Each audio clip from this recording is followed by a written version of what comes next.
नमस्कार सभी को। तो आज हम बात करेंगे एक घटना के ऊपर। घटना है जो राजस्थान के भरतपुर ज़िले की बताई जा रही है और इस घटना के अंदर ये हुआ कि कोरोना के अंदर एक विनोद नाम के व्यक्ति की मृत्यु हो गई थी और वो विनोद नाम का व्यक्ति है जो एक फैक्ट्री में काम करता था और विनोद के 2 बच्चे थे, एक लड़की और एक लड़का। तो विनोद की मृत्यु हो जाने पर तो उनका पालन-पोषण करना बहुत कठिन हो गया था। घर में एक महिला ही थी, वो बच्चों को सँभाले या कमाने जाए।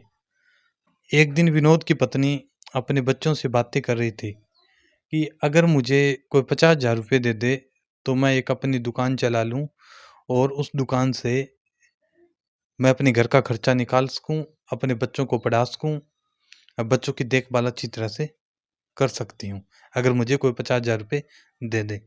फिर क्या होता है अभी जो विनोद मर चुका था, वो उसी फैक्ट्री के अंदर काम करता हुआ दिखाई देता है। वो विनोद उस फैक्ट्री में दिन-रात दोनों शिफ्टों में काम करने लग गया। सेठ जी सोचने लगे कि ये तो बड़ा मेहनती है, बहुत ज़्यादा काम कर रहा है, उसकी प्रशंसा होने लगी। और उसके साथ वाले ये सोच रहे थे कि विनोद है जो आजकल बदला-बदला लग रहा है। ये न बोलता है अच्छी तरह, न कुछ और, इसके स्वभाव में थोड़ा परिवर्तन लग रहा है। अच्छी तरह बोलता है, न कुछ और आराम भी नहीं करता। दोनों शिफ्टों में दिन-रात लगा रहता है। कुछ दिन बीत जाते हैं और एक दिन क्या होता है अभी विनोद तो रात को शिफ्ट में काम करता ही था। सुबह जल्दी एक कर्मचारी है वो आ जाता है फैक्ट्री के अंदर और तब वो देखता है कमरे के अंदर विनोद है जो चेहरा तो विनोद का है, पर एक बहुत लंबा, बहुत बड़ा व्यक्ति सोया हुआ है। फिर वह वहाँ से घबराकर भाग जाता है और वो बात जो मालिक को बताता है। मालिक को बताता है, तो फिर वो विनोद को देखने आते हैं, दोबारा तो विनोद वहाँ नहीं मिलता। फिर वो सोचते हैं भी इसका भ्रम होगा, ऐसा कहकर वो बात को टाल देते हैं। फिर वो देखते हैं कि विनोद काफ़ी दिनों से फैक्ट्री नहीं आ रहा है और उसने बहुत मेहनत की थी और वो पैसे भी लेकर नहीं गया। तो क्या करता है भी जो मालिक होता है फैक्ट्री का, वो अपने 2 कर्मचारियों को विनोद के घर भेजता है 2-4 दिन के बाद। तो वो कर्मचारी जाते हैं और पता करते हैं कि विनोद कहाँ पर है।